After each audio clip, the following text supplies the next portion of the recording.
Title tailor sensor பண்ணிட்டாங்க, படத்துக்கும் sensor போயிடுச்சு.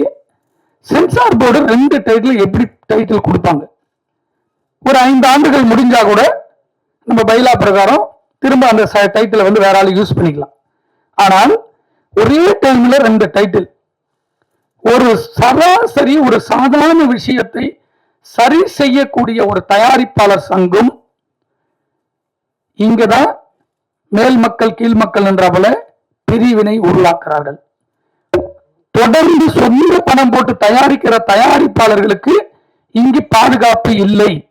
ஒரு சங்கம் எப்படி பாதுகாப்பு இருக்கணும்னா, படம் எடுத்ததுல இருந்து படத்தை முடிச்சு வெளியே கொண்டு வர வரைக்கும் அந்த தயாரிப்பாளர்களுக்கு அரணாகவும் பாதுகாப்பாகவும் இருப்பதுதான் ஒரு தயாரிப்பாளர் சங்கத்துடைய கடமை. இந்த தயாரிப்பாளர் சங்கத்தில் மட்டும்தான் ஒட்டுமொத்த பெண் சினிமாவையும் நம்ம வழி நடத்துறோம். அந்த சங்கமே ஒரு சாதாரண டைட்டில், இந்த டைட்டில் மட்டும் இல்ல, பல டைட்டில்கள் இதே பிரச்சனை வருது.